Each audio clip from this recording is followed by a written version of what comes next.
Halo sahabat, kita ketemu lagi masih membahas tentang komunikasi strategis. Hanya kali ini merupakan sambungan dari bahasan sebelumnya tentang teori sosial pada komunikasi strategis.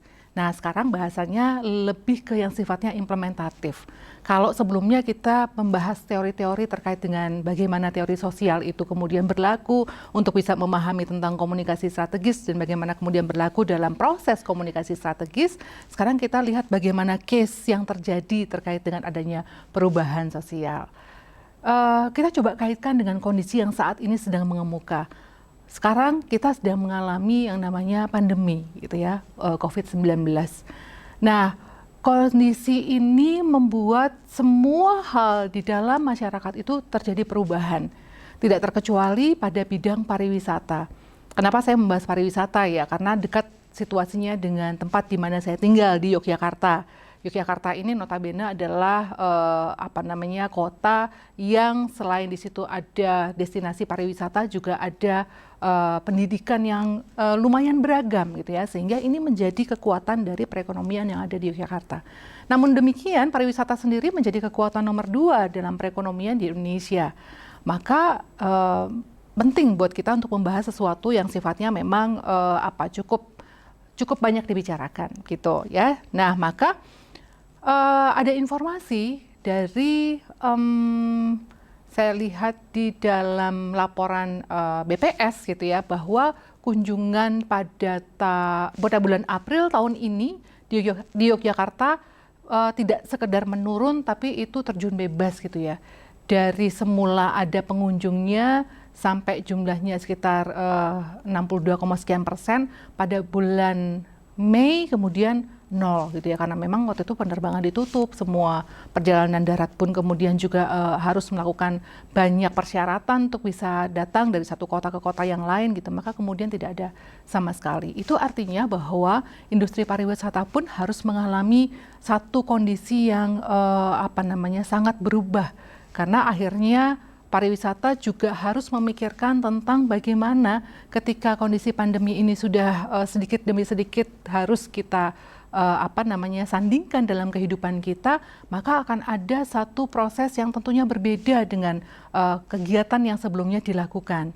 Atau biasanya orang saat ini menyebutnya sebagai satu kebiasaan baru atau kenormalan baru. Nah, dengan demikian kita akan melihat bahwa sebetulnya ada beberapa hal yang perlu kita pikirkan sebagai strategi di aspek pariwisata ini dalam jangka pendek, jangka menengah, dan jangka panjang. Tentunya dalam jangka pendek kita harus bisa berdampingan gitu. Kita harus bisa melakukan banyak hal, pariwisata tetap bisa berjalan, tetapi protokol kesehatan juga dapat dilakukan. Namun kemudian ini juga harus kita pikirkan bahwa di masa yang akan datang kebiasaan baru ini akan menjadi satu bentuk post normal, atau ini menjadi satu produk inovasi pariwisata yang harus kita pikirkan ke depan. Nah, untuk melihat kondisi yang berubah ini gitu, tentunya harus ada satu hal yang bisa kita sampaikan gitu kepada semua pihak. Kalau di video sebelumnya kita membahas tentang adanya keseimbangan gitu ya, informasi terkait dengan isu yang ada atau suatu dialektika terhadap isu yang berkembang gitu, maka kemudian kita sedang bicara tentang gimana sebetulnya kehendak dari masyarakat tentang berwisata gitu ya ala new normal. Dan kemudian di bidang pariwisata sendiri bagaimana mereka kemudian bisa melaksanakan pariwisata dengan versi new normal. Ya, sementara keduanya ini menjadi tripartit, tidak lagi dua, tapi ada di sini pengaruh dari pemerintah, di mana pemerintah kemudian juga menetapkan adanya aturan atau protokol yang memang harus diikuti oleh industri pariwisata maupun pengunjungnya gitu. Nah, kalau kita bicara soal pariwisata, di situ kita perlu melihat bahwa saat ini ada ketetapan tentang pentingnya CHS namanya gitu ya. CHS itu apa sih? Itu clean, healthy, and security gitu ya. Nah, CHS ini prinsip yang memang harus diberlakukan pada semua ranah pariwisata. Maka kemudian kalau ini sudah ditetapkan oleh pemerintah bahkan gitu ya, untuk bisa diterapkan pada sebuah industri pariwisata, berarti ada satu yang berubah ya, mulai dari aspek manajemen pengelolaan tempat DTW-nya atau daerah daya tarik wisatanya, juga bagaimana kita memanage pengunjungnya atau visitor management-nya. Nah, ini yang kemudian akan memberikan satu perubahan yang cukup besar di dalam konteks komunikasi strategis. Kita bicara bahwa untuk bisa menciptakan trust bahwa pariwisata ini sudah siap untuk menerima atau sudah siap untuk bergulir kembali gitu, maka dibutuhkan adanya komunikasi strategis ya. Komunikasi strategis ini menjadi dibutuhkan untuk bisa membangun trust publik gitu sehingga pariwisata kembali menggeliat. Nah, tentu saja memang komunikasi strategis ini tidak begitu saja kemudian membalikkan kemudian semuanya berjalan baik-baik saja, tidak. Tapi sekali lagi bahwa namanya komunikasi strategis itu adalah proses.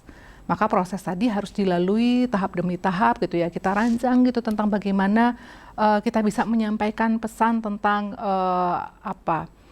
satu bentuk proses pariwisata yang bisa diikuti dengan protokol tertentu dan itu dikomunikasikan sebelum pengunjung kemudian datang ke DTW atau daya tarik wisata gitu, dan membuat pengunjung juga paham bahwa memang itu harus ditaati gitu.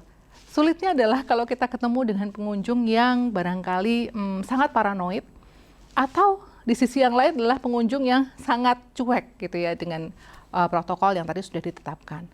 Nah, disinilah kemudian komunikasi strategis memiliki peran untuk bisa tadi terutama tripartit ya, untuk bisa kemudian mengemas semua kepentingan dari tiga pihak tadi, baik pemerintah, pelaku pariwisata, dan juga pengunjung.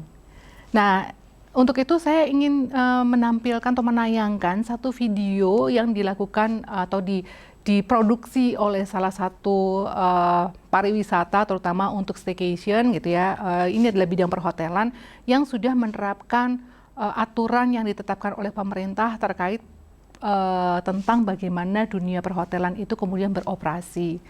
Nah, tolong saksikan video ini supaya kemudian kita bisa melihat bahwa apa yang menjadi kepentingan ketiga belah pihak tadi itu kemudian dituangkan dalam sebuah proses atau dikomunikasikan sehingga membuat dalam hal ini pengunjung menjadi paham ketika akan datang ke satu DTW apa yang harus mereka lakukan dan apa yang akan mereka hadapi di situ. Selamat menyaksikan dan nanti bisa kita analisis bersama-sama dalam diskusi berikutnya. Sugeng Rawuh. Selamat datang di Hotel Tentrem Yogyakarta. Selamat datang pada keselarasan akan kenyamanan, sentuhan lokal, dan kedamaian. Saya Dita Tiara, Guest Relations Officer Hotel Tentrem Yogyakarta, akan mengajak Anda melihat kesiapan kami dalam menyambut the new normal. Dalam layanan penjemputan tersedia hand sanitizer dan tisu disinfektan.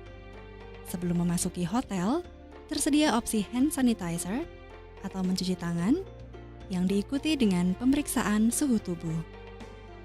Staf kami juga akan membantu untuk mensterilkan barang-barang Anda. Informasi mengenai protokol COVID-19 dapat diakses dengan mudah oleh setiap tamu.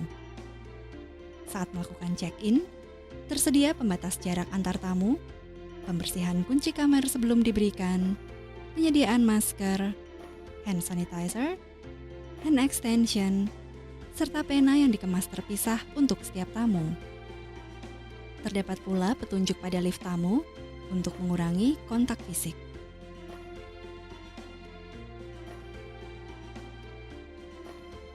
Untuk menjaga kebersihan dan kenyamanan di dalam kamar, setiap bagian dibersihkan dengan kain microfiber dengan warna yang berbeda. Keterangan mengenai langkah pembersihan kamar, hand sanitizer, dan tisu disinfektan tersedia di setiap kamar. Sesudah tamu check out, dilakukan disinfektan pada kamar yang telah digunakan. Semua kamar kami juga memiliki akses udara segar dan sinar matahari. Apabila Anda ingin mengurangi kontak fisik, Anda dapat memesan layanan antar yang dapat diakses dari IPTV di kamar Anda.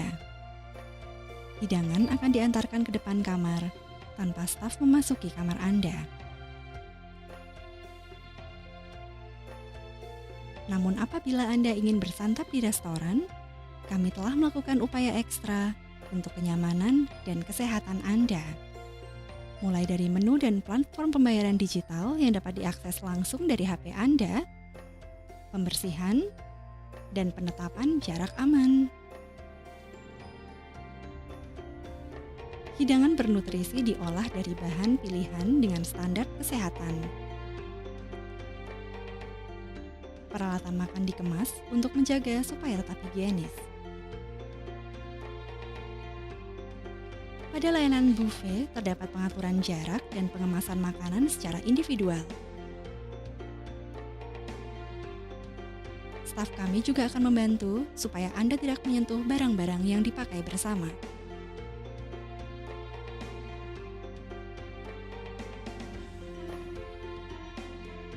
Di Gaharu Fitness, kami menerapkan physical dan social distancing. Peralatan juga akan langsung dibersihkan dengan cairan disinfektan sesudah dan sebelum digunakan oleh tamu. Kami meningkatkan frekuensi pembersihan dengan disinfektan di seluruh area hotel.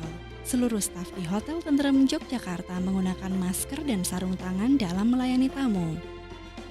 Tak lama lagi, kami akan memasang UV filter di seluruh saluran pendingin udara untuk memastikan udara yang segar dan terbebas dari virus dan bakteri. Keseluruhan proses diawasi oleh Safety and Hygiene Manager.